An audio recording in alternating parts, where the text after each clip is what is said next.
ஜாழ் மறை அலை தொலைக்காட்சி நேயர்கள் அனைவருக்கும் வணக்கம். இன்று நாங்கள் ஒரு வித்தியாசமான கருத்துக்களம் நிகழ்ச்சியிலே இணைந்திருக்கிறோம். குறிப்பாக இலங்கை நாட்டினுடைய அரசியல் அந்த நிலைமைகளை இன்று நாங்கள் அலசி ஆராய்வதற்காக இங்கே நாங்கள் ஒன்றாக கூடியிருக்கிறோம். இந்த அரசியல் நிலைப்பாடுகளை பற்றி கலந்துரையாடுவதற்காக எங்களோடு இணைந்திருப்பவர் அருட்தந்தை கி. ஜோ. ஜெயக்குமார் அவர்கள், இளவாலை மறைக்கோட்ட குரு முதல்வராக பணியாற்றி கொண்டிருப்பவர். அத்தோடு திருமதி பெப்சி மரியதாசன் அவர்கள் ஓய்வு நிலை விரிவுரையாளராக யாழ்ப்பாணம் தேசிய கல்வியியல் கல்லூரியிலே பணியாற்றியவர். அத்தோடு திரு கிருபானந்த குருக்கள் ஜாழ் மாவட்ட சர்வமத பேரவை தலைவராக பணியாற்றி கொண்டிருக்கின்றார். அத்தோடு அருட்தந்தை சி. ம. ப. ஆனந்தகுமார் ஜாழ் மறைமாவட்ட கத்தோலிக்க குருக்கள் ஒன்றிய தலைவராக பணியாற்றி கொண்டிருக்கின்றார். இந்த 4 பேரும் இன்று எங்களோடு இணைந்திருக்கிறார்கள். எனவே அவர்களை முதற்கண் நாங்கள் வரவேற்று கொண்டு இன்றைய அரசியல் நிலைப்பாடு எப்படி இருக்கிறது என்பதை பற்றின விளக்கங்களை நாங்கள் இவர்களோடாக பெற்றுக்கொள்வது சால பொருத்தமாக அமைந்திருக்கிறது. முதலாவதாக அருட்தந்தை கி. ஜோ. ஜெயக்குமார் அவர்களை அன்பாக அழைத்து நிற்கின்றேன். இன்றைய சமகால அரசியல் நிலை எப்படி இருக்கிறது என்பதை பற்றி அவர் எங்களோடு பேசுவார். இன்றைய சமகால அரசியல் நிலையை பற்றி நாங்கள் நோக்குகின்ற பொழுது நாங்கள் 2ஆக பார்க்கணும். ஒன்று இலங்கை முழுவதும் குறிப்பாக தெற்கு அரசியல் ஒரு நிலவரம், அடுத்ததாக எங்களுடைய வடக்கு அரசியல் நிலவரம். இந்த தெற்கு அரசியல் நிலவரம் இப்பொழுது அனுர அலை என்ற ஒரு அலையினூடாக மாற்றம் என்றதை நோக்கி பயணித்து கொண்டிருக்கிற ஒரு அரசியலை தான் நாங்கள் பார்க்குறோம். கடந்த 70 ஆண்டு காலமாக தெற்கிலே வாழ்ந்த மக்கள், குறிப்பாக இலங்கையில் வாழுகின்ற மக்கள் 2 கட்சிகளுக்கு தான் இப்பொழுதும் மாறி மாறி வாக்களித்து தங்களுடைய காலத்தை கடத்தினார்கள். ஒன்று ஐக்கிய தேசிய கட்சி, மற்றது ஸ்ரீலங்கா சுதந்திர கட்சி. ஆனால் இந்த 2 கட்சியும் இந்த மக்களுக்கு எந்த விதமான நன்மைகளையும் கொடுத்ததாக மக்கள் உணரவில்லை. மாறாக மக்களை ஒரு இக்கட்டான சூழ்நிலை தள்ளினார்கள். உங்களுக்கு தெரியும், 2022ஆம் ஆண்டு மாபெரும் ஒரு புரட்சின்னு ஒரு பெரிய பிரச்சினை ஒன்று தொடங்கியது. பொருளாதார பிரச்சனை. மக்கள் பலவிதமான இன்னல்களுக்கு உட்பட்டிருந்தார்கள். அந்த நேரத்தில் அறகலியே என்கின்ற மக்கள் போராட்டம் வெடித்தது. இந்த மக்கள் போராட்டம் வெடித்து அதனுடைய ஒரு நீட்சியாகத்தான் இந்த அனுராவுடைய தெரிவை நான் பார்க்கிறேன். அது மட்டுமல்ல, அறகலியவினுடைய நிறைவு ஒரு வகையிலே இந்த அனுராவினுடைய தெரிவிலே நிறைவு பெற்றிருக்கிறது என்பதை தான் நான் கணக்கின்றேன். ஏனென்று சொன்னால் அதில் 2 விடயங்களை அவர்கள் எதிர்பார்த்தார்கள். ஒன்று ஆட்சி மாற்றம் அல்லது சிஸ்டம் அமைப்பு மாற்றம், அடுத்தது ஊழல்கள் அற்ற மற்றும் அதிகார துஷ்பிரயோகமற்ற ஒரு அரசைத்தான் அவர்கள் எதிர்பார்க்கின்றார்கள். இந்த 2ஐயும் இவர் தான் நிறைவேற்றி செய்வார், இவர்களூடாக இவர்கள் அதை செய்வார்கள் என்று நோக்கிட வந்திருக்கிறார்கள். அடுத்ததாக நான் சொல்ல வார விடயம் எங்களுடைய வடக்கு அரசியலை நாங்கள் எடுத்து நோக்கின்றோம். வடக்கு அரசியல் இன்றைக்கு தமிழ் மக்கள் உண்மையாகவே மிகவும் குழம்பின நிலையில் இருக்கிறார்கள். அவர்கள் யாருக்கு வாக்களிப்பது என்பதிலே மிக குழம்பியில் இருக்கிறார்கள். இங்கேயும் நாங்கள் கடந்த பல வருடங்களாக தமிழரசு கட்சி, காங்கிரஸ் கட்சி என்று பிரிந்திருந்தோம். பின்னர் தமிழ் தேசிய கூட்டமைப்பு என்று ஒன்றை உருவாக்கப்பட்டு அதன் கீழ் எல்லா கட்சிகளும் ஒன்றாக பயணித்தன. அதனால் எங்களிடத்திலே ஒரு ஒற்றுமை, அந்த ஒற்றுமையின் விளைவாக நாங்கள் எங்களுடைய தமிழ் பிரதிநிதித்துவத்தை தக்க வைக்கக்கூடியதாக இருந்தது. ஆனால் இன்று அந்த தமிழ் தேசிய கூட்டமைப்பு 2ஆக பிரிந்து, ஒன்று தமிழரசாகவும் மற்றது இன்னொன்று குத்துவிளக்கின் சின்னத்தின் கீழ் மற்ற கட்சிகள் உதாரணமாக டெலோ, இபிஆர்எல்எஃப் இப்படியான பல கட்சிகள் ஒன்றாக சேர்ந்து நிற்கிறார்கள். எனவே கூட்டமைப்பு உடைந்து விட்டது. கூட்டமைப்பு உடைந்து ஒரு பக்கம் இருக்க, அங்கால தமிழரசு கட்சி அதுவும் உடைந்து போய் அல்லது அதுக்குள்ளேயும் அதாவது நீதிமன்றம் செல்லுகின்ற அளவுக்கு அங்கேயும் குழப்பங்கள். இவை மக்கள் இன்றைக்கு பாரிய குழப்ப நிலையில் இருக்காரு. இன்றைக்கு நீங்கள் எடுத்து பார்த்தீங்கன்னு சொன்னால் யாழ்ப்பாணத்தில் எத்தனை கட்சிகள் போட்டியிருந்து பாரு. ஒன்று தமிழரசு கட்சி, அவர்கள் புறம்பாக்க போகிறாரு. அங்கால குத்து விளக்கின் கீழ் ஜனநாயக, அதாவது தமிழ் தேசிய ஜனநாயக கூட்டணி அவர்கள் அந்த கட்சி. அடுத்ததாக இபிடிபி, அதைவிட அங்கஜினுடைய கட்சி, அதை விட யூஎன்பி கேட்க போகிறது. அது மட்டுமல்லாமல் இந்த முறை அண்மையில் வென்ற அனுராவினுடைய கட்சி என்பிபி, அதாவது தேசிய மக்கள் சக்தி, இந்த இந்த அதுவும் இந்த முறை போட்டியோட போகிறது. அவர்கள் ஏற்கனவே தங்களை ஆயத்தப்படுத்தி விட்டார்கள். அதற்கான தெரிவுகளையும் அவர்கள் மேற்கொண்டு விட்டார்கள். அவர்கள் இப்பொழுது அவர்கள் என்ன செய்கிறார்கள் சொன்னால், அந்த வேட்பாளர்களை அணுகி நீங்கள் எலெக்ஷனை நிற்பீர்களாண்டு அவர்கள் அவரிடம் கேட்டுக்கொண்டிருக்கிறார்கள். இப்படியான ஒரு சூழ்நிலையிலே மக்கள் யாருக்கு வாக்களிப்பது? இப்படி பிரிஞ்சு போகின்ற பொழுது இந்த முறை உங்களுக்கு தெரியும், யாழ் மாவட்டம் எடுத்துக்கொண்டால் ஆக 6 தொகுதிகள் தான், 6 மெம்பர்ஸுக்கு தான் உறுப்பினர்கள் தான் இடம் இருக்குது, குறைக்கப்பட்டிருக்கிறது. அது இதில் நாங்கள் முந்தி எதிர்பார்க்கலாம் 6ம் தமிழ் தேசிய கூட்டமைப்பு அல்ல தமிழ் தேசிய கூட்டமைப்பு வெள்ளிமண்டங்கள் தெரியும். ஆனால் இந்த முறை என்னை பொறுத்த வரைக்கும் இந்த முறை கணக்க பிரச்சனை வரப்போகுது. இந்த முறை தெற்கில் இருக்கிற கட்சிகள் கூட இங்கே வெல்லக்கூடிய சாத்தியக்கூறுகள் இருக்குது. ஆக எங்களுடைய பேரம் பேசுகின்ற சக்தி எங்கே, நாங்கள் என்ன செய்ய போகிறோம், இந்த குழப்பத்திலே தான் மக்கள் இருக்கிறார்கள். ஆக இந்த ஒரு சூழ்நிலையை நான் உங்களுக்கு இந்த அறிமுகத்தை செய்து பின்னர் நான் மிகுதி விடயங்களுக்கு நான் வருகின்ற பொழுது உங்களோட பேசிக்கொள்கிறேன். இன்றைய அரசியல் நிலைப்பாடுகள் எப்படிப்பட்டது என்பதை பற்றின ஒரு சில விடயங்களை அருட்தந்தை அவர்கள் பகிர்ந்து கொண்டிருக்கிறார். இப்போது திருமதி பெப்சி மரிதாசன் அவர்களை அழைத்து நிற்கிறேன். மக்களினுடைய நிலைப்பாடு என்ன, மக்களினுடைய இப்பத்தைய எதிர்பார்ப்புகள் என்ன என்பதை பற்றி இந்த அரசியல் சூழ்நிலையிலே நீங்கள் பேச அழைக்கிறேன். இன்றைக்கு மக்கள் ஒரு குழப்ப நிலையில் இருக்கிறார்கள். யாருக்கு போடுறது, சும்மா ஒருக்கா சாதாரணமாக ஒரு ஆளை பிடிச்சி நீங்கள் யாருக்கு போடுவீங்களன்னு கேட்டால் யாருக்கு போடுறதுலேயும் ஒரு நம்பிக்கை இல்லாத நிலையில் தான் நாங்கள் இருக்கிறோம். ஏனெண்டா இவ்வளோ நாளும் இருந்த எம்பிக்கள் சாதித்தது என்ன, அல்லது அவர்கள் தங்களுக்குள்ளே இணைந்து நின்றதை விட தங்களுக்குள்ளே குத்துப்பட்டு அதனால் ஏற்பட்ட ஒரு அசிங்கமான உணர்வு எங்களுக்கு வருது. அடுத்ததாக புதிதாக இந்த அனுர அவர் ஜனாதிபதியாக வந்ததும் அவர்கிட்ட இருந்து தென்னிலங்கை மக்கள் எதிர்பார்க்கிறதையும் வச்சுக்கொண்டு எங்களுடைய மக்கள்கிட்டையும் அப்படியான ஒரு கவர்ச்சிகரமான ஒரு தலைமைத்துவம் வேணுமென்று எதிர்பார்க்குற ஒரு தன்மை வந்திருக்குது.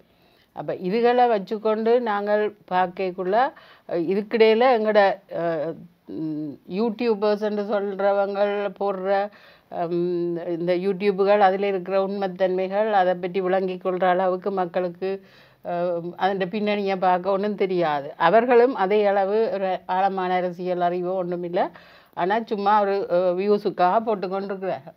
அப்போ இந்த எல்லா புலத்துக்குள்ளேயும் இருந்து தான் ஒரு சாதாரண தமிழ் மகன் தன் எம்பியை தெரிவு செய்யணும் அல்லது அவருக்கு ஓட் பண்ணணும். அப்படியேன்னு பார்க்க என்னை பொறுத்தளவில் இந்த அனுர ஒரு சாதாரண மகளாக நான் சிந்திக்கின்ற பொழுது எனக்கு தோன்றது என்னென்னு சொன்னால், இந்த அனுராவினுடைய உரைகளை எல்லாம் நாங்கள் கேட்க அவர் தமிழ் மக்கள் கணக்க வந்தோன்றிருக்குது. அந்த வலைத்தளங்களில் பார்த்திங்கன்னா அவருடைய அந்த யாழ்ப்பாணத்தில் அவர் வந்து சொன்ன டாக்குகள், அவற்றை பேச்சுக்களில் ஒரு இரக்கமான கதையை சொல்கிறார். மக்கள் தெருவில் நிற்கிறார்கள், தங்களோட பிள்ளைகளை கொண்டே கொடுத்துருக்கிறார்கள், அப்போ அவர்களுக்கு உரிய தீர்வை நாங்கள் வழங்க வேண்டுமென்று அப்படியான விஷயங்களை சொல்கிறார். அப்போ அந்த உரையை தமிழில் கேட்க எங்களுக்கு இவர் ஒரு திறமான ஆளை வந்தால் எங்களுடைய பிரச்சனைகளுக்கு தீர்வை தருவேன்ற ஒரு மேலோட்டமான ஒரு சிந்தனை சாதாரண மக்களுக்கு வர்றதுக்கு தான் வாய்ப்பு இருக்குது.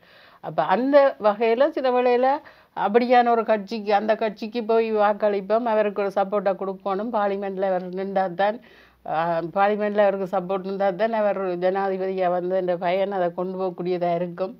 இந்த மாதிரியான ஒரு போக்கில் இவர்கள் அப்படி மாறி வாக்களிக்கக்கூடிய தன்மைகள் இருக்குது. அதே நேரம் இந்த எங்களோட போராட்டம் பெற்றுத்தந்த அந்த தேசியம், தமிழ் தேசியம் என்ற அந்த குழந்தைய எங்களோட அரசியல்வாதிகள் பிச்சு சுக்குநூறாக்கி இன்றைக்கு அது சேடமிழுத்தோன்றிருக்குது. அப்போ இந்த கடைசி கட்டத்தில் இந்த நாங்கள் தமிழ் அரசியல் ஒரு முட்டுக்குள்ளே போய் நிற்குது, முட்டொழுங்கைக்குள்ளே போய் நிற்கிற மாதிரி நிற்குது. அப்போ இந்த கட்டத்திலேயாவது இந்த அரசியல்வாதிகள் தங்களோட கட்சி அரசியலை மறந்து இந்த தமிழ் தேசியம் என்றதை காப்பாற்றணும். ஒரு ஆபத்தான நிலை. அப்போ காப்பாற்றணுமெண்டா இப்போ இளைஞர்களை கொன்ற சொல்லி கேட்குறோம். ஆனால் இளைஞர்கள் திடீரென்று வானத்திலிருந்து விழ போகிறதில்லை. ஈவன் அனுரா கூட அவர் இவ்வளவு காலமாக ஒரு சித்தாந்த ரீதியாக வளர்த்தெடுக்கப்பட்டு பார்லிமெண்ட்ல இருந்து பொறுமையோடு இருந்து ஒரு ஒரு சீட் 2 சீட்டோட தான் அந்த கட்சி இருந்தது. இந்த இலங்கையில் ஏற்பட்ட அந்த பொருளாதார பேரவலம் தான் அவருக்கு ஒரு உந்து சக்தியாக அவரை மேலே தள்ளி விட்டுருக்கு. அப்போ அப்படி ஒரு கட்டத்துக்குள்ளே தான் அவர் வந்திருக்கிறார். அப்போ நாங்கள் டக்குண்டு ஊழல் இல்லாத ஒரு நல்ல இளைஞனை கொண்டு வாங்கோண்டா எங்களுக்கு அப்படி ஒரு தலைமத்துவம் வரப்போகிறதில்லை. எங்களுக்கு இந்த அரசியல்வாதிகளுக்குள்ளே இருந்து தான் அவர்கள் தான் நிற்க போகிறார்கள் எலெக்ஷனில். அப்போ அவர்களில் யாருக்கு ஓட் போடணும்? அப்போ இந்த இடத்துல அவர் செய்ய வேண்டியது நாங்கள் ஒரு சாதாரண பொது மக்களாக நாங்கள் எதிர்பார்க்குறது என்னன்னு சொன்னால், இந்த அரசியல்வாதிகள் தங்களோட கட்சி பேதங்களை மறந்து இந்த ஒரு கட்டத்திலே அது இன்னும் 11 நாளுக்கு சமர்ப்பிக்கணும்.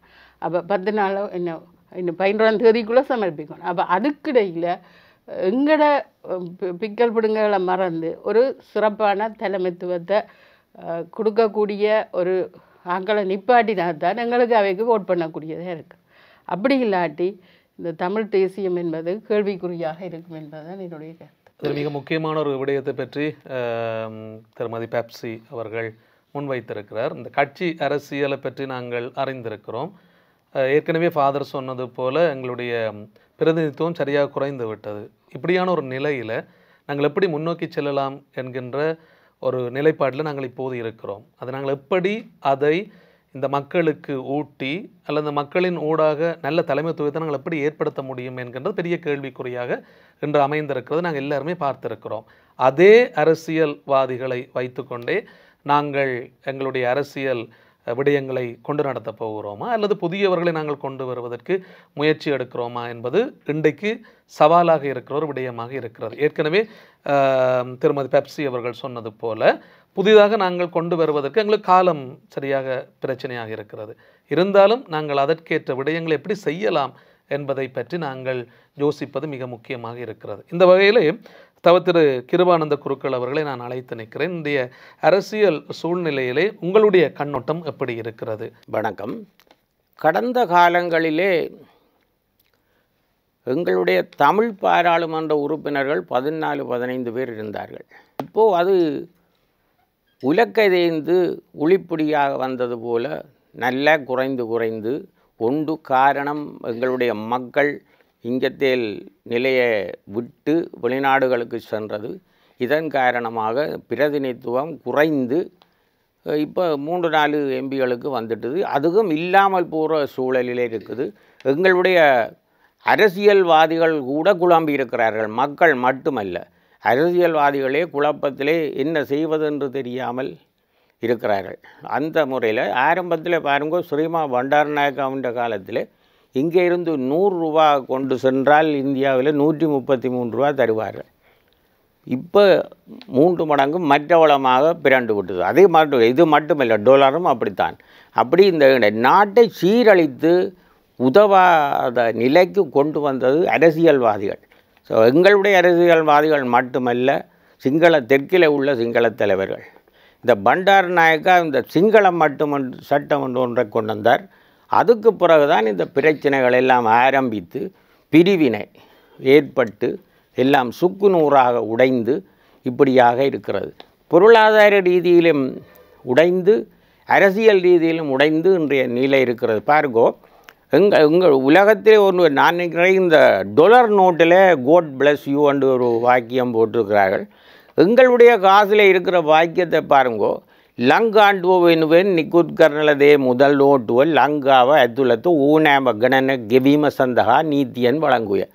இலங்கை அரசாங்கத்துக்காக வெளியிடப்படுகிற இந்த பண நோட்டு இலங்கைக்குள்ளே எந்த ஒரு தொகைக்கும் செல்லுபடியானதாக சட்டத்தால் வரையறுக்கப்பட்டது. இதனுடைய காரணம் என்னென்றால், நினைத்தவுடனே டிவால்யூ பண்ணலாம் என்ற ஒரு இது. அதுக்காகத்தான் இந்த ஒரு வாக்கியத்தை போட்டு வைத்திருக்கிறார். உலகத்தில் எந்த காசிலும் இல்லை. அந்த மாதிரி நாட்டை சீரழித்து விட்டார்கள். சீரழித்து இன்றைக்கு இந்த நிலையில் வீதியில் நிற்கிறார்கள். மக்கள் மட்டுமல்ல, பாராளுமன்றமே வீதியில் தான் நிற்குது.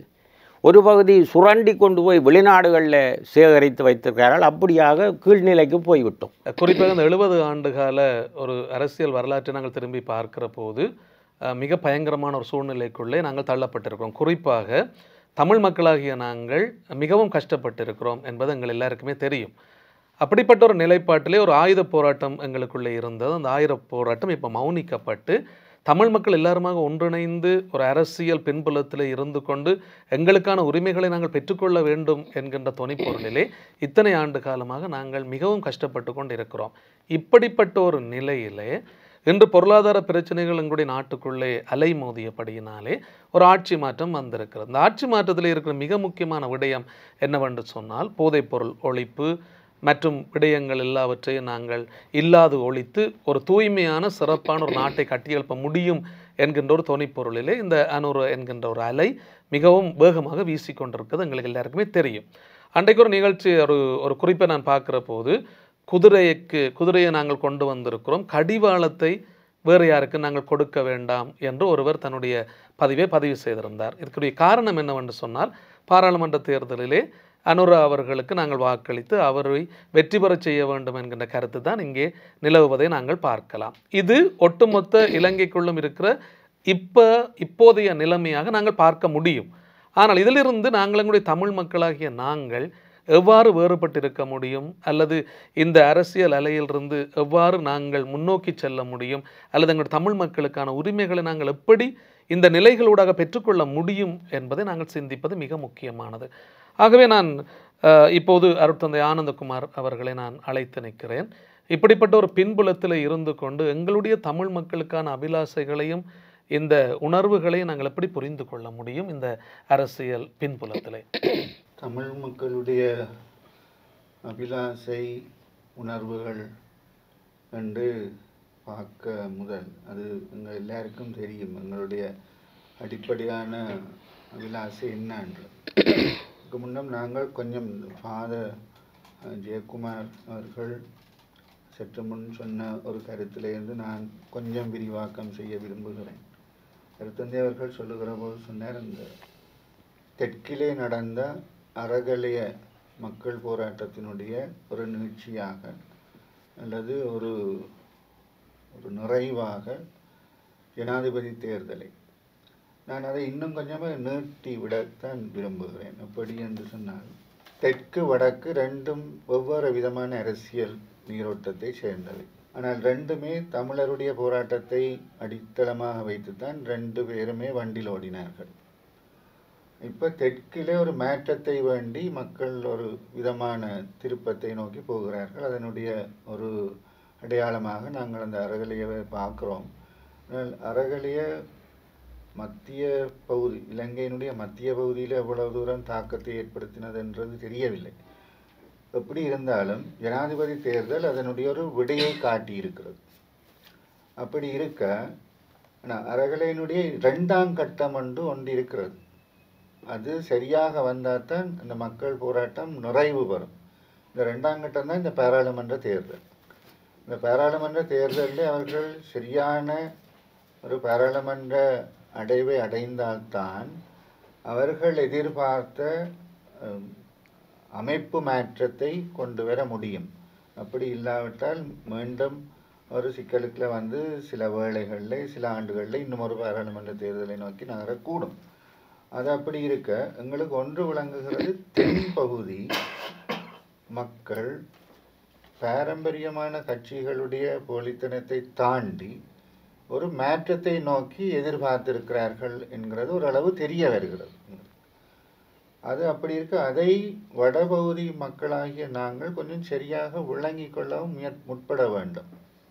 பழைய கதைச்சு கொண்டிருந்தால் சரி வராது. இப்போ மக்கள் போராட்டம் என்று ஒன்று அங்காள பக்கம் ஜேவிபியாக நடந்தது. அது அவர்கள் அழகாக அதை பாராளுமன்ற கட்சியாக அமைத்து அதை சீராக்கி கொண்டு வந்து இந்த கட்டம் வரைக்கும் கொண்டிருக்கிறார்கள். இப்போ நீங்கள் சொன்னது போல 70 வருடமாக அவர்கள் அடைகாத்து ஆயத்தங்கள் அடித்தளத்திலே அழகாக செய்து இந்த கட்டத்தை நோக்கி நகருகிறார்கள். இந்த மக்கள் போராட்டம் கடற்கரையிலே நடந்ததுன்றது திடீரென்று உருவான ஒரு விடயம் அல்ல. நீண்டகால தயாரிப்பிலே வந்த ஒரு அமைப்பாக தான் நான் பார்க்கிறேன். ஆனால் அதே போல எங்களுடைய போராட்டத்தினுடைய ஒரு அரசியல் வடிவமைப்பை இங்கே உருவாக்கினார்கள். ஒரு கட்சி அமைப்பு ஒன்றை இங்கே உருவாக்கினார்கள். அது எங்களுக்கு தெரியும். அதுதான் கூட்டமைப்பாக உருவானது. ஆனால் அது சரியாக ஒரு கட்டத்துக்கு மேலே இயங்கவில்லை. கூட்டமைப்பாக இன்று வரை அது பதிவு செய்யப்படவே இல்லை. ஏனென்றால் அவர்களுக்குள்ளே இருந்த சந்தேகங்கள், அவர்களுக்குள்ளே இருந்த ஒற்றுமை இனங்கள் கடைசி வரைக்கும் அவ்வளவு முயற்சித்தும், இதிலே நான் சொல்லுவேன், புலம்பெயர் தமிழர்கள் கூட ஒரு கட்டத்திலே தங்களுடைய தோல்வியை ஏற்றுக்கொள்ள வேண்டும். இந்த கூட்டமைப்பை சரியாக பதிவு செய்ய முடியாமல் போனது என்ற தோல்வி. அது அப்போ பதிவு செய்திருந்தால் இப்போ இந்த உடைவுகளை அவர்கள் தக்கண்டு யோசிக்க முடியாது. இப்போ நாங்கள் இந்த கட்டத்தில் வந்து நிற்கிற போது தமிழ் மக்களாகி எங்களுக்கு விளங்க வேணும், அங்கால ஒரு மாற்றம் ஒன்று நடக்குது. இப்போ அந்த மாற்றத்துக்கு ஏற்ற மாதிரி நாங்களும் ஒரு சரியான ஒரு அமைப்பு மாற்றம் ஒன்றை கொண்டு வர முடியும் என்றால் அவர்களோடு பேரம் பேசிக்கொள்ளலாம். என்னை பொறுத்த வரைக்கும் இன்னும் ஒரு விஷயத்தை நான் கொஞ்சம் பார்க்குறேன், அது சில வேளையில் தவறாக இருக்கக்கூடும். எங்களுடைய கட்சிகளும் எங்களுடைய இனங்களும் எடுத்து பார்த்தால் முதலில் தமிழர் பிறகு இலங்கையர் என்பதுதான் எங்களுடைய கோஷமாக இருந்தது. முதலில் சிங்களவர் பிறகு இலங்கையர், இதுதான் கட்சிகள் எங்களுக்கு சொல்லித்தந்த பாடம். இஸ்லாமியர் என்று சொன்னால் முதலில் முஸ்லீம்கள், அதுக்கு பிறகுதான் கட்சி, அல்லது முதலில் பிரதேசம், அதுக்கு பிறகுதான் அடுத்தது. அப்படித்தான் எங்களை பிரித்து பிரித்து வைத்திருந்தார்கள். சில வேளைகளிலே இந்த அமைப்பு மாற்றத்தால் உருவாகி இருக்கிற தென்பகுதி அரசு அதை மாற்றி போடக்கூடும். அது அவர்களுடைய எங்களுக்கான விடையாகவும் அது மாறக்கூடும். முதலில் இலங்கையர் பிறகு எந்த இனத்தவர் என்று வந்தால் நாங்கள் வேறு விதமாக சிந்திக்க வேண்டி வரக்கூடும். அது எப்படியோ இப்போ நாங்கள் பப்சி அம்மையார் சொன்னது போல் ஒரு முட்டுச்சந்தில் வந்து நின்றுட்டோம். இந்த வரைக்கும் கட்சிகள் ஒரு மாதிரி தள்ளி தள்ளி தள்ளி தள்ளி கொண்டு எங்களை ஏதோ ஒரு விதமாக போய் காட்டி கொண்டு வந்து ஒரு கட்டத்தில் கொண்டு விட்டுருக்குது. இப்போ யாரை கொண்டு வரேன்னு தெரியல. இப்போ நடக்கக்கூடிய இப்போ அவைகள் இன்னமும் அவர்களுக்குரிய ஆக்களை தெரிவு செய்ய முடியவில்லை. யாருக்கு விட்டு கொடுக்குறான்னு தெரியவில்லை. சில வேளைகளில் யாரையாவது பற்றி இப்போ செய்திகள் வந்திருந்தால் அவர்கள் மெதுவாக தாங்கள் விலகி நிற்கிறது போல காட்டிக்கொண்டு வேறு நபர்களை கொண்டு வருகிறார்கள். இதெல்லாம் இருக்க யார் இந்த இளையோரை கொண்டு வருவது, யார் இவர்கள் எங்கேருந்து கொண்டு வர்றதுன்றது கூட எங்களுக்கு தெரியவில்லை. இல்லை என்று நான் சொல்ல மாட்டேன், எங்களுக்கு தெரியவில்லை. ஏன்னா எங்களுக்கு அப்படி தொடர்புகள், சரியான தொடர்புகள் இல்லை. அப்படி உழைத்தவர்களை நாங்கள் கையை விட்டு விட்டோம். பலர் உழைத்தார்கள், இந்த கட்சிகளே நம்பிக்கையோடு உழைத்தார்கள். இவர்களை கொண்டு வந்து சரியான ஏதாவது ஒன்றை கொண்டு வருவோம் என்று உழைத்த இளையோர்கள் கூட ஒதுங்கி விட்டார்கள், நம்பிக்கை இல்லாமல் ஒதுங்கி விட்டார்கள். அவர்களை கண்டுபிடித்து கொண்டு வர்றது காலம் காணாது எங்களுக்கு. இப்போ எப்படியோ பாராளுமன்ற தேர்தல் ஒன்று வைக்கப்பட்டு விட்டது, நாங்கள் வாக்களித்தே ஆக வேண்டும். ஆக தனித்து நின்று யாரும் போட்டிட்டு அதுக்குள்ள வர முடியுமா என்று எனக்கு அவ்வளோ அரசியல் ஞானம் இல்லை. ஆகவே இந்த கட்சியெல்லாம் எங்கள்கிட்ட இருக்கிற வேறு வழி இல்லாத தெரிவு. இந்த கட்சிக்குள்ள இருக்கிற அரசியல்வாதி கட்டாயமாக கொஞ்சம் விழிப்புணர்வோடு சரியான ஆளை எங்களுக்கு முன்னால் நிறுத்த வேண்டும். அப்படி நிறுத்தாவிட்டால் அவர் செய்திருக்கக்கூடிய கடைசி தற்கொலை முயற்சி இதாகத்தான் இருக்கும். இதுக்கு பிறகு உங்களோட தெரிவுக்கு போகலாமான்னு தெரியலை என்று நாங்கள் என்ன விஷயத்தை இழந்து விடுவோம். இன்னொரு பக்கம் ஒன்று நடக்கப் போகிறது என்று நான் நினைக்கிறேன். அருத்தந்தை அவர்கள் சொன்னது போல தென்பகுதி முக்கியமான கட்சிகள் தங்களுடைய பிரதிநிதிகளை நிறுத்தப் போகிறார்கள். இந்த தென்பகுதி அலையை பல விதங்களில் நம்பிக்கையோடு பார்க்குற மக்கள் எங்களோட பக்கத்தில் அதிகரித்து கொண்டு போகிறார்கள். அதை நாங்கள் நிறுத்த முடியாது.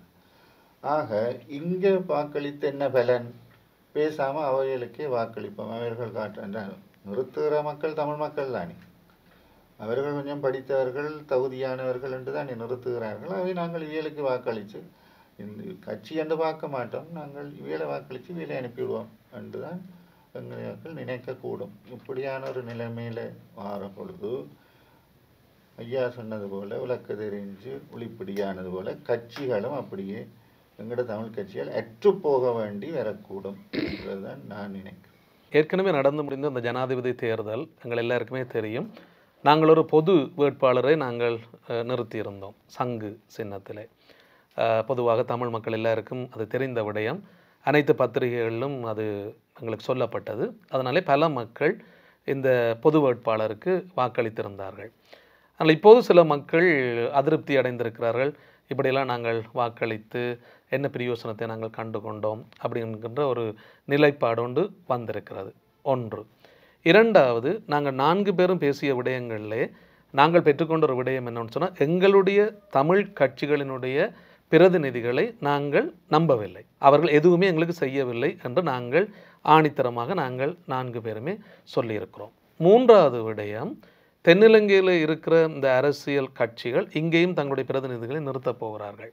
அப்போ மக்கள் இன்றைக்கு அவர்களுக்கும் வாக்களிக்க போகிறார்கள். சரி, இப்படியான ஒரு நிலைக்குள்ளே அருட்தந்தை ஜெயக்குமார் அவர்களிடத்தில் ஒரு கேள்வியை நான் கேட்க விரும்புகிறேன். அப்படின்னு சொன்னால், எங்களுடைய மக்களினுடைய நிலைப்பாடு இப்போ எப்படி இருக்க போகிறது? ஏனென்று சொன்னால், எங்களுடைய தமிழ் கட்சியினுடைய பிரதிநிதிகளையும் நாங்கள் நம்ப தயாராக இல்லை. அவர்கள் எதையுமே எங்களுக்கு பெற்றுத்தரப்போவதில்லை என்றும் நாங்கள் நினைக்கிறோம். அதே போல் தென்னிலங்கையினுடைய ஒரு பிரதிநிதித்துவம் இங்கே வந்தால் மக்களும் அதுக்கு வாக்களிப்பார்கள் என்றும் நாங்கள் எதிர்பார்க்கிறோம். இப்படியான நிலையிலே மக்களுக்கு நாங்கள் கொடுக்கக்கூடிய ஒரு ஸ்திரமான பதில் என்னவென்று அருட்தந்தை அவர்களை நான் கேட்டுக்கொள்கிறேன். என்னை பொறுத்த வரைக்கும் நாங்கள் மக்களுக்கும் செய்தி கொடுக்கணும். அதே சமயம் எங்களுடைய அரசியல் தலைவர்களுக்கு நாங்கள் உடனடியாக செய்தி கொடுக்கணும். முதலாவது செய்தி எங்களுடைய அரசியல் தலைவர்களுக்கு, நீங்கள் பழையவர்கள் கொஞ்சம் சற்று ஒதுங்கி இளைஞர்களுக்கு சந்தர்ப்பங்களை கொடுங்கள்.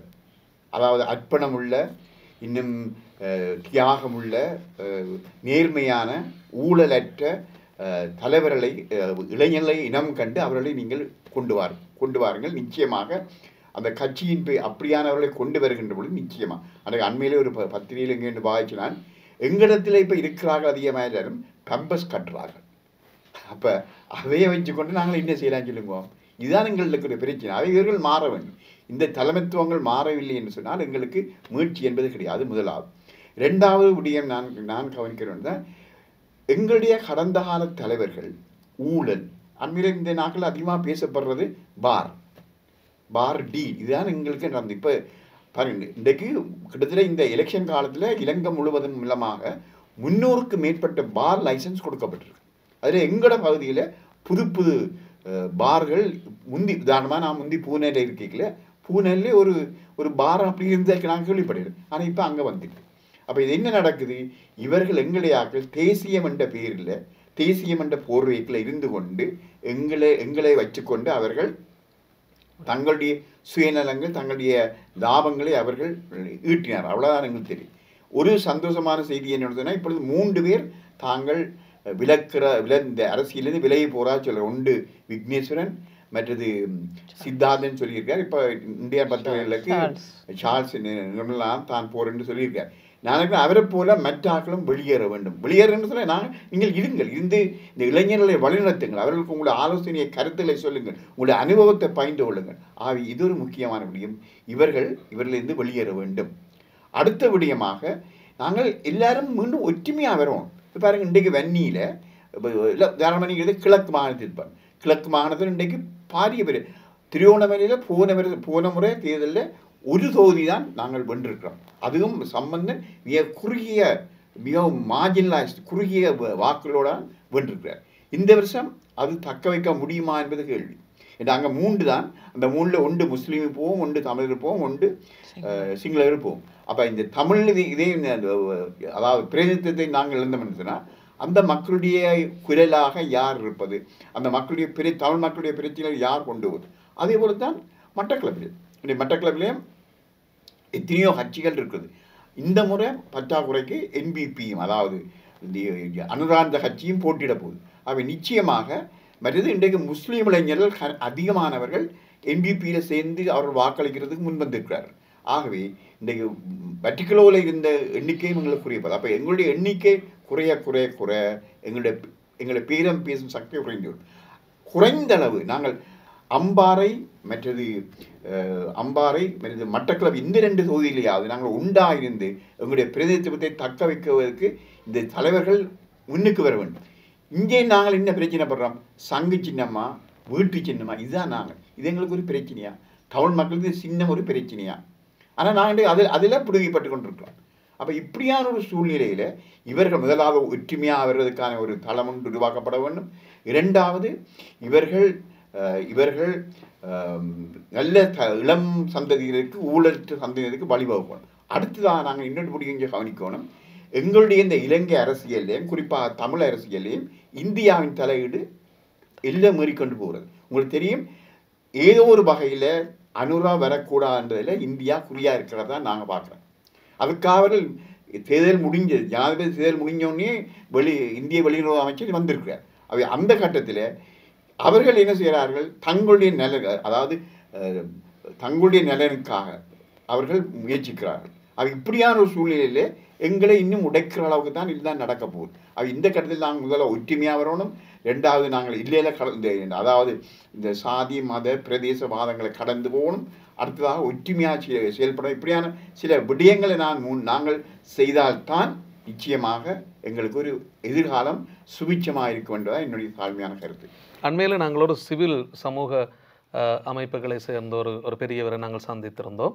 அப்போது அவர் சொன்ன ஒரு மிக முக்கியமான விடயம், இந்த பொது வேட்பாளரை நாங்கள் தெரிவு செய்வதற்கு காலம் தாழ்த்தி நாங்கள் அந்த பொது வேட்பாளரை கொண்டு வந்திருக்கிறோம். மக்கள் பலருக்கு அந்த பொது வேட்பாளர் யாரு என்றே அவ்வளவு தூரத்துக்கு தெரியாத அளவுக்கு மற்றும் மிகவும் பிரபலியமான ஆளாகவும் நாங்கள் கொண்டு வரவில்லை. ஏனென்று சொன்னால் கட்சிகளுக்குள்ளே அவ்வளவு பிரச்சனைகள் இருந்தது இந்த பொது வேட்பாளர் நாங்கள் கொண்டு வருவதற்கு என்று அவர் அண்மையிலே எங்களோடு பகிர்ந்து கொண்டார். இப்போது நாங்கள் அதே பிழையத்தான் நாங்கள் மீண்டும் விட்டிருக்கிறோம். என்னென்னு சொன்னால் எங்களுடைய நாட்கள் எங்களுக்கு தெரியும். அப்போ நாங்கள் எப்படி இளைஞர்களை இங்கே கொண்டு வர முடியும், எப்படி புது இரத்தங்களை பாய்ச்ச முடியும், அல்லது நாங்கள் இந்த அரசியல் களத்துக்குள்ளே எப்படி நாங்கள் புதியவர்களை கொண்டு இணைத்து கொள்ள முடியும் என்கிற ஒரு பெரிய கேள்வியாக இருக்கிறது.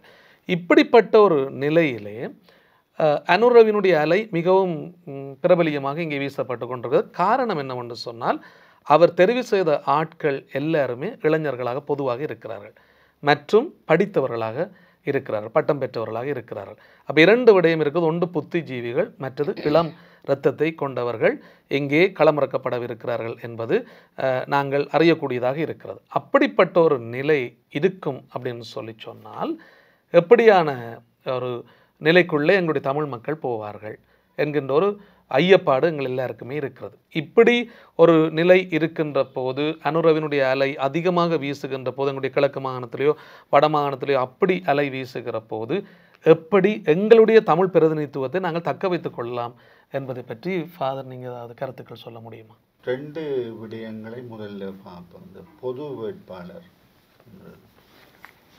வேட்பாளர் என்று ஒருவரை நிறுத்தினதுக்கு காரணம் சொல்லப்பட்டது. எங்களுக்கு பொது வேட்பாளர் என்ற ஒருவரை நிறுத்தினது அவர் ஜனாதிபதியாக வரணும் என்ற அல்ல, உண்மையாக எங்களுடைய கள நிலவரம் என்ன என்று ஒருக்க சோதித்து பார்க்கறதுக்கு. சோதித்து பார்த்ததில் எங்களுக்கு ஒரு விஷயம் நாங்கள் அவதானிச்சிருக்க வேண்டும்.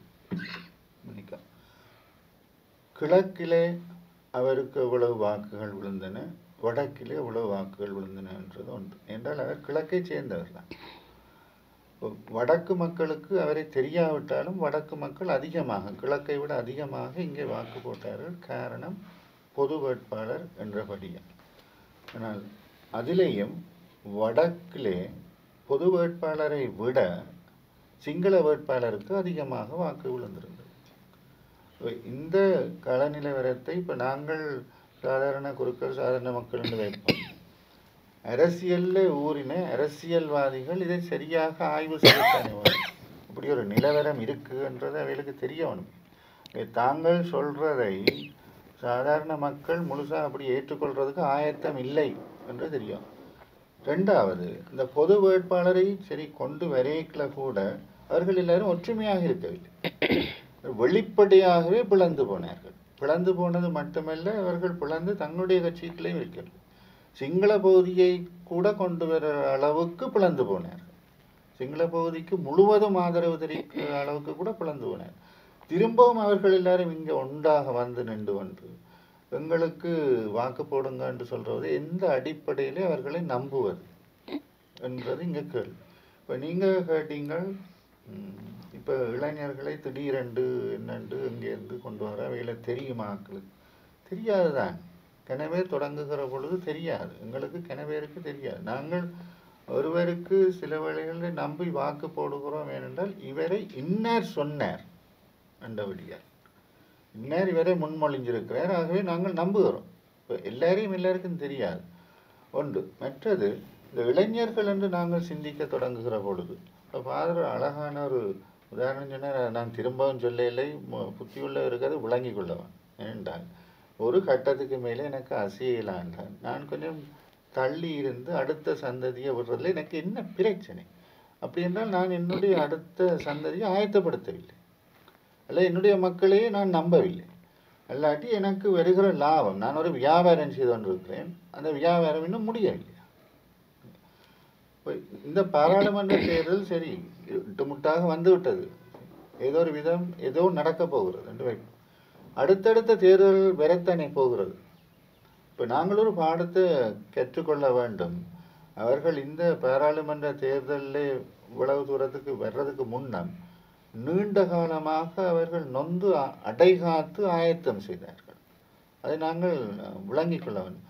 பல்வேறு தளங்களிலே கிராமங்களில் இருந்து ஆயத்தம் செய்தார்கள். இந்த ஜனாதிபதி தேர்தல் நடந்த முறையை நாங்கள் கொஞ்சம் அவதானித்து பார்த்தால் எங்களுக்கு தெரியும். அந்த என்பிபி கட்சி எவ்வளவு தூரம் காசு செலவழித்தது என்று, மற்ற கட்சிகள் எவ்வளவு தூரம் காசு செலவழித்தன என்றது. இப்போ அவர்களுக்கு இவ்வளவு செலவு குறைவாக 2 வாக்குகள் தென்பகுதியிலேருந்து வந்தன. எங்கே அது மாறினது? இப்போ அவர்கள் அமைத்திருக்கிற இந்த முறை இலகுவிலே உடையக்கூடிய ஒரு முறை அல்ல. அவர்கள் கிராம மட்டங்களில் மிக உறுதியான ஒரு தளத்தை வைத்திருக்கிறார். ஏன் நாங்களும் தொடங்கக்கூடாது? நாங்கள் ஒரு நீண்ட போராட்டத்துக்குள்ளாலே நொந்து வந்தவர்கள், எங்களுக்கு அனுபவம் இல்லை என்று சொல்ல முடியாது. ஆனால் நாங்கள் அது எல்லாத்தையும் தூக்கி ஒரு மூட்டையில் வச்சுட்டு இப்போ வேறு யாரோ வந்து எங்களோட தலையில் குதிரையை ஓடிக்கொண்டு வியாபாரம் செய்து கொண்டு போகிறாரு. எந்த கட்சி தலைவரால் எந்த இடத்துக்கு என்ன லாபம் வந்ததுன்னு யாராவது ஒரு ஆள் பகிரங்கமாக சொன்னால் எனக்கு நல்லது. இந்த நாங்களும் கொஞ்சம் தெரிஞ்சு கொள்ளலாம். இந்த தேர்தல் காலத்து காசு செலவழித்தல்கள் தவிர சில தலைவர்கள் சொல்லிடுறேன், நான் இந்த திட்டத்தை கொண்டு வந்தேன், அந்த திட்டத்தை கொண்டு வந்தேன். கொண்டு வந்த திட்டங்களால் அவர்களுக்கு லாபம் இல்லாமல் கொண்டு வந்தார்களா? மக்களுக்காக கொண்டு வந்தார்களா? இப்போ எங்களுக்கு அடுத்த எலெக்ஷன் வரப்போகுது. நாங்கள் ஏன் ஒரு ஒரு ஒரு குழுவை ஆயத்தம் செய்யக்கூடாது? இன்னொரு குழு அதுக்கு ஆயத்தமாகலாமே. மாகாண சபைகளால் வந்து இந்த பிரதேச சபைகள் வரப்போகுது, மாகாண சபை வரப்போகுது, எல்லா இடத்துலையும் எலெக்ஷன்ஸ் வரப்போகுது. சரி, நாங்கள் இன்னும் கொஞ்சம் காலத்துக்கு அடகாப்போமே. எங்களுக்கு பெரிய விஷயம் இல்லைத்தானே. நாங்கள் நொந்து அடகாத்த காலங்கள் நிரம்ப இருக்குத்தானே. அடகாத்தி இன்னொரு டீமை ஆயத்தப்படுத்துவோமே. இதுக்கு உண்மையாக இவர்கள் தலைவர்கள் அரசியல் ஞானம் இருக்குன்னு தங்களுக்கு சொன்னால் அவர்கள் அதுக்கு ஆக்களை ஆயத்தப்படுத்தி விடட்டேன். அப்படி செய்யலாம். செய்தால் கொஞ்சம் எங்களுக்கு நோகிறது பெரிய புதிதில்லை. எவ்வளவு அடிவண்ணாலும் நாங்கள் நோகிறதுக்கு ஆயத்தமாக இருக்கிறோம். அது எம்மவர் ரெண்டால் என்ன புற ரெண்டால் என்ன, நாங்கள் எவ்வளோ அடித்தாலும் நாங்கள் தாங்கிக் கொள்வோம். எங்களுக்கு அது பழக்கம். இன்னும் கொஞ்சம் நாளைக்கு அடி வேண்டுவோம். ஆனால் சரியானவர்களை ஆயத்தம் செய்து கொண்டு வருவோம். இன்னொரு குழு ஒன்று ஆயத்தமாகட்டேன். அடுத்தடுத்த தேர்தல்களால் வரட்டேன். வாக்குகள் மீண்டும் பெறட்டேன். அதோடு நாங்கள் கொஞ்சம் யோசிக்க வேணும். ஒரு கருத்து சொன்னார், அந்த இந்தியா என்று சொல் நாங்கள் சில வழிகளில் அதை பிள்ளையாக பயன்படுத்தி விடுகிறோமோ என்று தெரியவில்லை. இந்தியா இலங்கைக்குள்ள தலையிடுறது தமிழ்நாடு தலையீடு அல்ல, இந்தியாவினுடைய மத்தி தலையிடுதல். இந்தியாவுடைய மத்தி இங்கே தலையிடுறதுன்னு தன்னுடைய சுயலாபம் கருதிய ஒழிய எங்களுடைய எந்த நன்மை கருதியும் அல்ல. இப்போ இந்தியாவோடு நாங்கள் முரண்படுறதுன்றது இந்தியாவில் இருக்கிற தமிழர்களோடான முரண்பாடு அல்ல. அவர்கள் எங்களுக்கு தாய்பிள்ளை போல எப்பொழுதும் அருகில் இருக்கு, அது வேறு விடயம். மத்தி தலையிடுறதுன்றது எங்களுக்கு எந்த விதத்திலையும் எந்த லாபத்தையும் ஒரு காலமும் கொண்டு வரவில்லை. சில வேளைகளில் வரலாற்றிலே யாராவது சுட்டி காட்டக்கூடும், இல்லை இந்தியா தான் எங்களுடைய அமைப்புகளுக்கு அடைக்கலம் கொடுத்தது, அதெல்லாம் என்னென்ன விதமான லாபம் என்று சொல்லி சரியாக அரசியலை பார்த்து கொண்டு வரவருக்கு அது விளங்கும். அதை பற்றி நான் இங்கே விமர்சிக்க வரவில்லை. இந்தியாவினுடைய தலையீடு இந்த இப்போ அமைய போகிற மத்திய அரசாங்கத்திலே கவனமாக இருக்க போகிறது என்றபடியால் நாங்கள் இன்னும் கொஞ்சம் கவனமாக ஆயத்தம் செய்யணும். அளவுக்கு மிஞ்சி இந்தியாவை கொண்டாந்து எங்களுடைய மீட்பராக காட்டிக்கொள்றதுல அவ்வளோ நல்லது. இந்தியா வந்துட்டுது, இந்தியா எங்களை எல்லாரையும் கூப்பிட்டு கதைச்சது, எல்லாரையும் ஒன்றா நிற்க சொல்லுது, அந்த கதை எல்லாத்தையும் எங்களுக்கு மாற்று கதையாக மக்களுக்கு முன்னால் வைக்கிறது மிக பிழையான கருத்து. நன்றி அருட்தந்தை அவர்களே. இப்போது அண்மையிலே பாராளுமன்ற தேர்தல் வரப்போகிறது, எங்கள் எல்லாருக்கும் தெரியும். நாங்கள் இப்போது பார்க்கின்ற ஒரு நிலை என்னவென்று சொன்னால், ஃபாதர், நாங்கள் சிலவேளை இந்த விடயத்தில் எங்களுக்கு பிரதிநிதித்துவம் இல்லாமல் போச்சுது அப்படின்னு சொல்லி சொன்னால் அது பிற்பட்ட எங்களுடைய எதிர்காலத்துக்கு பயங்கரமான பாதிப்பை ஏற்படுத்தக்கூடும். அப்போ இந்த சுயேட்சையாக ஒரு சிலர் அதுக்குள்ளே வந்தால் அது சிலவள வெற்றி அளிக்கக்கூடுமா, அல்லது இந்த பாராளுமன்ற தேர்தலில் இதே கட்சிகள்லாம் அங்கே போகிற போது மக்கள் அவர்களை அதிருப்தி அடைந்தபடியினாலே அவர்களுக்கு வாக்களிக்காமல் போனார்கள் அப்படின்னு சொல்லி சொன்னால் சிங்கள கட்சிகள்லாம் அவர்கள் தான் வெற்றி பெற போகிறார்கள் அப்படின்னு சொன்னால் அது எங்களுடைய நிகழ்காலத்துக்கும் எதிர்காலத்துக்கும் எவ்வளோ பாதிப்பை ஏற்படுத்த போகிறது. அப்போ நாங்கள் மக்களுக்கு என்ன விடயத்தை நாங்கள் சொல்ல முடியும்? சுயேட்சையாக பலர் அதற்குள்ளே வந்தால் மக்கள் அவர்களை நம்பி வாக்களிப்பார்களா, அல்லது இதே ஆட்களுக்கு நாங்கள் வாக்களிக்க போகிறோமா? இதே ஆட்கள் நாங்கள் வாக்களிக்க போகிறோம்னு சொன்னால் அதில் எங்களுக்கு இருக்கிற பின்னடைவுகள் எங்களுக்கு தெரிகிறது. மக்கள் அவர்களுக்கு நம்பி வாக்களிக்க போவதில்லை என்கின்ற ஒரு நிலையும் எங்களுக்கு இருக்கிறது. இதனால் ஏற்படுகின்ற ஆபத்துக்கள் என்ன ஃபாதர்? முதலாவது விடயம், மக்கள் யாருக்கு வாக்களிக்க போகிறார் என்றதான் ஒரு பெரிய கேள்வியில் இருக்குது. இதிலே நாங்கள் உண்டவர் தெற்கு அரசியலை நாங்கள் பார்க்கிற பொழுது உண்மையாகவே அதிகமான ஆட்கள் எதிர்பார்த்தது எங்களுடைய ஆட்கள் தான் எதிர்பார்த்தது ரணிலுக்கு தான் கிடைக்கும், ரணிலுக்கு தான் வாக்குகள் கிடைக்கும், அதாவது ரணிலுக்கும் இவருக்கு ஒன்று தான் போட்டின்னு சொல்லி. ஆனால் ரணில் கொஞ்சம் பொருளாதாரம் தூக்கி விட்டாலும் அதை விட சிங்கள மக்களுக்கு ஒரு விதமான விரக்தி, அங்கே இருந்த கட்சிகளில் ஒரு விரக்தி. உதாரணமாக ராஜபக்ச இவருடைய கட்சியில் அவருக்கு இருந்த விரக்தி தான் அனுராவுக்கு வாக்குகளை கொண்டு வந்து, அதே விரக்தி இங்கேயும் இருக்குது. அதான் நான் சொல்ல வர முடியும். அதே விரக்தி இந்த மக்கள் எங்கள் மக்கள் மத்தியில் இருக்கிறது.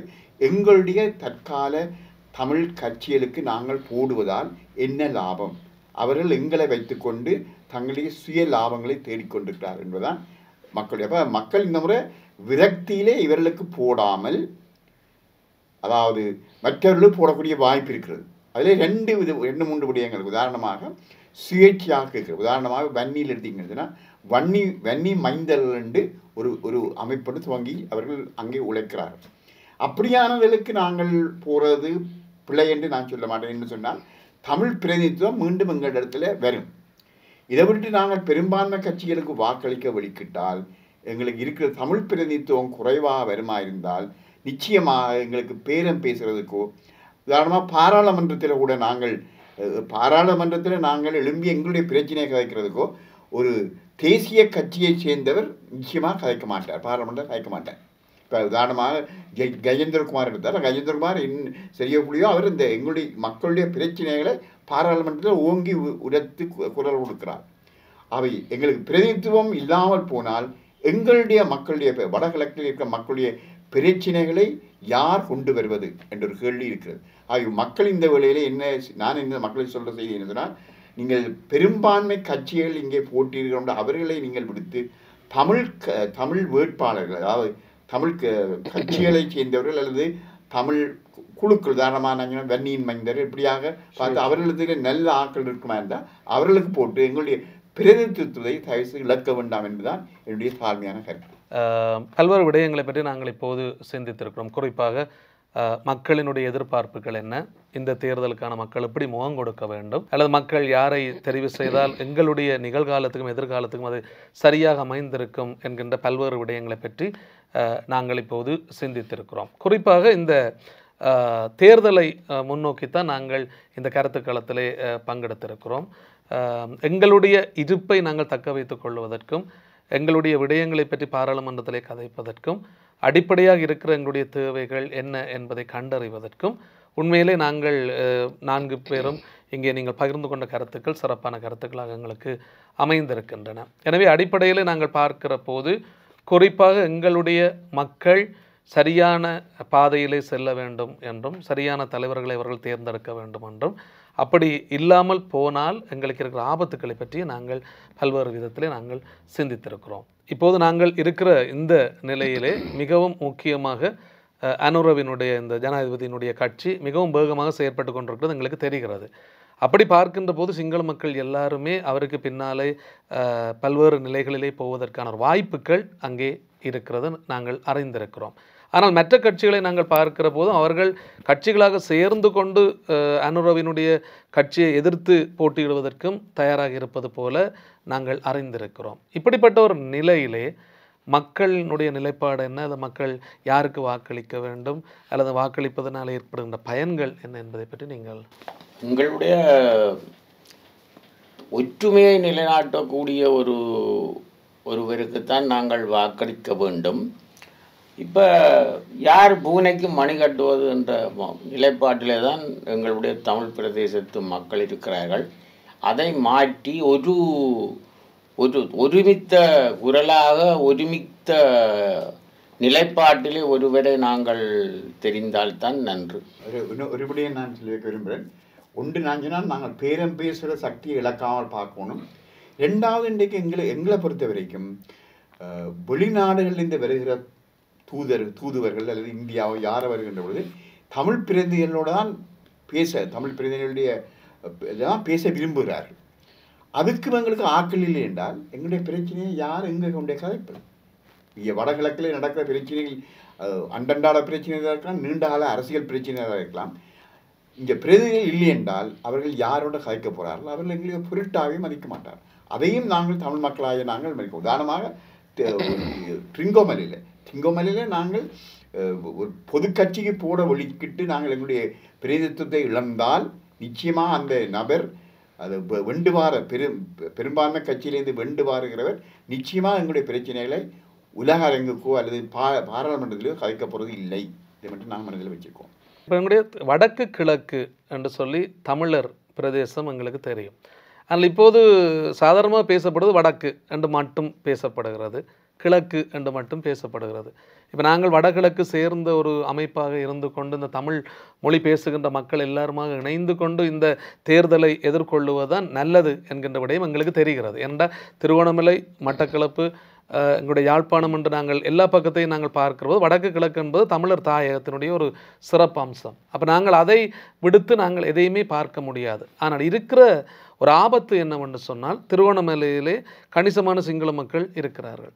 அப்போ எங்களுடைய பிரதிநிதித்துவம் ஏற்கனவே இழக்கப்பட்டு விட்டது. இனியும் அந்த ஆபத்துக்கள் ஏற்படக்கூடிய ஒரு ஆபத்து இருக்கிறது. இனியும் எங்களுடைய பிரதிநிதித்துவம் இன்னும் இழக்கப்படுவதற்கான ஆபத்துக்களும் இருக்கிறது. ஏனென்றால் மக்களை பொறுத்த மட்டிலே மக்கள் இப்போது யாருக்கு வாக்களிப்பது அவர்கள் தான் தீர்மானிக்கிறார்கள்.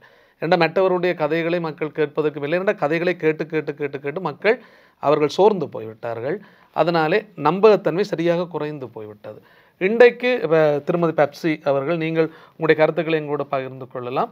குறிப்பாக இன்றைக்கு மக்கள் இப்படியான நிலைகளிலே மக்கள் ஒரு சிறப்பான நிலைப்பாட்டை எடுப்பதற்கு என்ன செய்ய முடியும்?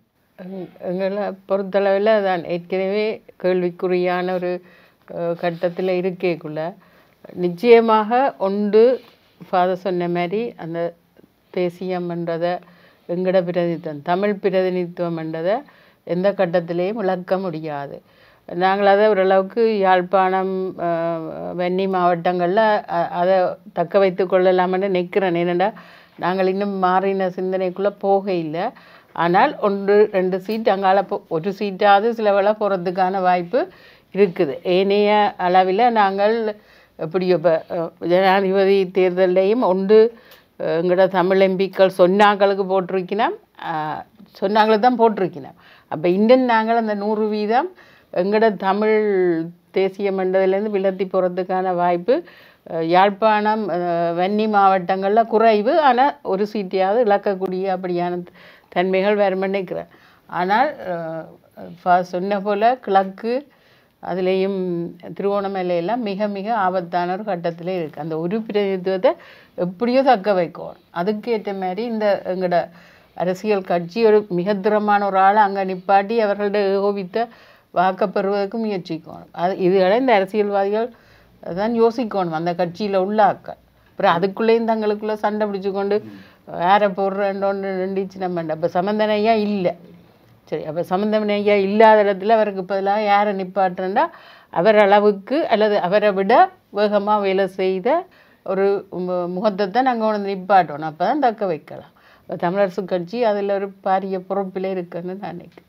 மற்றது அரசும் இங்கே ஒரு தமிழ் மகனை ஆளுநராக நியமித்து விட்டு அங்கே கல்லூயாவில் பிறந்த ஒரு சிங்கள பொதுமகனை ஆளுநராக போட்டிருக்கிறது ஒரு உள்நோக்கம்தான். இல்லை, நான் 2 கருத்துக்களை பதிவு செய்து முடிக்க விரும்புகிறேன். இந்த வடக்கு கிழக்கு என்ற ஒரு அலகு என்று ஒரு சிந்தனை எங்கள்கிட்ட இருந்தது. இதுவரைக்கும் வந்திருந்தோம். இப்போ பிரதேசவாதங்கள் பேசி பேசி ரெண்டாக போய்விட்டோம் நாங்கள். இனிமேல் கிழக்கு எவ்வளவு தூரம் வடக்கை ஏற்றுக்கொள்ளும் என்ற கேள்வி தான் இப்போ என்னட்டு இருக்கு. அது ஒன்று. ரெண்டாவது, இப்போ நாங்கள் மக்கள்கிட்ட சொல்லக்கூடியது, எங்கள்கிட்ட எப்படியோ இந்த கட்சிகள் என்னென்ன நிலைமையில் இருந்தாலும் இந்த நகர பகுதிகளை விட கிராமங்களில் கிராம அமைப்புகள் ஓரளவு இருக்கின்றன. சின சமூக நிலையங்கள் மாதிரி கிராம அமைப்புகள் ஓரளவு இருக்கின்றன எங்களுடைய கிராமங்களில். நகர பகுதிகளிலேயும் ஆக நகரமாக இல்லாத இடங்களில் இருக்கின்றன. மக்கள் தங்களுடைய கிராமங்கள் சின சமூக நிலையங்களில் கூடி கதைக்கட்டும், இயலுமான அளவு பணி செய்யட்டும். அப்படியே எங்களுக்கு ஒரு பழக்கம் இருக்குது. நாங்கள் எங்களுக்கண்டு கிராமங்களுக்கண்டு வழக்கமான சின்னங்களை வைத்திருக்கிறோம். இப்போ அதை இலகுவில் தாண்ட போகிற இல்லை. இந்த கட்சியின் தலைவர்கள் செய்திருக்கிற அசிங்கங்கள் வேறு, கட்சியின் இந்த சின்னங்கள் அதுக்கண்டு சில கிராமங்கள் இந்த கட்சிக்குரியது என்று இன்னும் இருக்கிறது. இப்போ இந்த கிராம அமைப்புகள் தங்களுக்குள்ள கதைச்சு அங்கே வார தலைவரோட கதைச்சு ஒரு சரியான ஒழுங்குக்குள்ளே வாரது அல்லது வாரவரை ஒழுங்குபடுத்துறது மக்களுடைய கையில் இப்போ இருக்குது. மக்கள் இதை செய்ய வேணும். இப்போ தலைவர் சொல்கிறத கேட்க வலிக்கிட்டால் கரைச்சல். இனி மக்கள் சொல்லணும். இனிமேல் இந்த கட்சிக்கு நாங்கள் தாரம், இப்படி செய் என்று மக்கள் சொல்லணும். அடுத்த எலெக்ஷனில் இப்படி செய், எங்களிலிருந்து இப்படி எடு என்று சொல்லலாம். தலைவர் காட்டுறதை நிறுத்த வலிக்கிட்டால் எல்லாமே எங்களுக்கு சரியில்லாமல் போகிறது. அதுதான் என்னுடைய வாதம். இல்லை, நிறுவனம் நான் சொல்ல வருகிறேன்னு சொன்னால், இந்த தமிழ் மக்களுடைய பிரதிநிதிகளை குறைக்கிறது எங்களுடைய ஒற்றுமையின்மை மட்டுமல்ல, அது ஒரு முக்கியமான காரணம். நான் இல்லைன்னு சொல்லல. பெரும்பான்மை கட்சிகள், அதாவது தெற்கிலே இருக்கிற கட்சிகள், அவர்கள் கடந்த 48ஆம் ஆண்டுலேருந்து இவ்வளோ காலம் எங்களுடைய பிரதிநிதிகளை குறைக்கிறதுலே மிகவும் குறியாக இருக்கிறார். நாங்கள் அந்த விலைக்குள்ள போய் விழுந்து விட முடியாது. அடுத்த விடயம் எங்களுக்கு ஆண்டுமா சொன்னதை விட இன்னொருபடி நான் முன்வைக்க விரும்புகிறேன். நாங்கள் வடகிழக்காக மக்கள் தேசியத்தை பற்றி சிந்திக்கிறார்கள், நாங்கள் இல்லைன்னு சொல்லலை. ஆனால் இன்றைக்கு மலையகத்தில் இருக்கிற மக்களுடைய பிரச்சினை வேறு, கிழக்கில் இருக்கிற மக்களுடைய பிரச்சினை வேறு, வடக்கில் இருக்கிற மக்களுடைய பிரச்சினை வேறு. அப்போ அவர்கள் தங்களுடைய நலனை தான் சிந்திப்பார், அதில் நாங்கள் பிள்ளைன்னு சொல்ல முடியாது. அப்போ அந்த இடத்துல நாங்கள் தலைவர்கள் என்ன மாதிரி இருக்கலால எங்களுடைய பிரதித்துவத்தை பெறவணும் என்றதை பற்றி சிந்திக்க வேண்டிய கட்டத்தில் இருக்கிறோம். அடுத்தது நாங்கள் கீழ்மட்டங்களில் நாங்கள் இன்னும் கட்சியை பாருங்க, இவங்கள் என்பிபி கீழ்மட்டங்கள் நல்லா உங்களுக்கு தெரியும். என்பிபி 21 சிவில் அமைப்புகளை கொண்ட ஒரு இயக்கம் தான் நான் சொல்லுவேன். அது ஜேவிபியினுடைய ஒரு ஜேபியை மறைக்கிறதுக்காக வேண்டி கொண்டு வந்தாலும் அவர்கள் 21 சிவில் அமைப்புகளை, உதாரணமாக கத்தோலிக்க கிறிஸ்தவர்களுக்கு சேர்ந்த ஒரு அமைப்பு ஜனோதய என்ற ஒரு அமைப்பை வச்சிருக்காரு. அதுக்குள்ளால எங்களுடைய மக்களுடைய கத்தோலிக்க கிறிஸ்தவருடைய பிரச்சனைகள் எல்லாம் கொண்டாடுறதுக்கு அவர் முயற்சி செய்திருக்கிறார். அவை எங்களுடைய தலைவர்கள் வருகின்ற மாகாண சபையிலும் சரி அல்லது மற்ற பிரதேச இந்த எலெக்ஷன்லையும் சரி தெரிவு செய்கிறது இப்போவே கீழ்மட்டங்களை இறங்கி மக்களை கட்டி எழுப்ப வேண்டிய ஒரு தேவை இருக்கிறது. அது எங்களோட பகுதியில் இவ்வளவு காலம் செய்யப்படவில்லை. குறிப்பாக எங்களுடைய அரசியல் நிலைமைகள் எப்படிப்பட்ட நிலையில் இப்போது இருக்கின்றன, இனிமேல் என்ன விடயங்களை நாங்கள் செய்ய முடியும், செய்யக்கூடாத விடயங்கள் என்ன, செய்ய வேண்டிய விடயங்கள் என்ன என்பதை பற்றியெல்லாம் நாங்கள் பல்வேறு வழிகளிலே நாங்கள் சிந்தித்திருக்கிறோம். ஒவ்வொரு அரசியல் அனுபவத்தினுடைய மேன்மையையும் நாங்கள் சிறப்பாக புரிந்து கொண்டிருக்கிறோம். இன்றைக்கு எங்களுக்கு இருக்க வேண்டிய மிக முக்கியமான ஒரு விடயம், நாங்கள் தமிழ் உணர்வோடு எங்களுடைய சிறப்பான எங்களுடைய பிரதிநிதித்துவத்தை எல்லாம் நாங்கள் தக்க வைத்து கொள்ள வேண்டிய ஒரு தேவை இருக்கின்றபடியினாலே, ஏனென்று சொன்னால் நாங்கள் இந்த அரசியலிலே இருக்கின்ற ஒரு நீரோட்டத்திலே நாங்கள் சிறப்பானவர்களாக செல்ல வேண்டியதற்கான ஒரு தலைமைத்துவத்தினுடைய மேன்மையை நாங்கள் இப்போது புரிந்து கொள்கிறோம். அதனாலே நாங்கள் சரியாக புரிந்து கொண்டோம் என்று சொன்னால் அடிமட்ட மக்கள் மத்தியிலே அரசியல் அவதானிப்புகளை கொடுத்து அவர்களுக்கும் அரசியல் பாடங்கள் அவர்களுக்கும் விளங்கப்படுத்தி சரியான ஒரு நிலைப்பாட்டை நாங்கள் எடுக்கிற போது எதிர்காலத்திலே நிச்சயமாக அது பயனளிக்கும் என்கின்ற விடயங்களை பற்றி நாங்கள் சிந்தித்திருக்கிறோம். எனவே மீண்டுமாக உங்கள் அனைவருக்கும் சிறப்பான நன்றிகளை கூறிக்கொண்டு மீண்டும் ஒரு கருத்துக்கள அரசியல் நிகழ்ச்சியிலே நாங்கள் சந்திப்போம் என்று கூறி விடைபெறுகிறேன். நன்றி.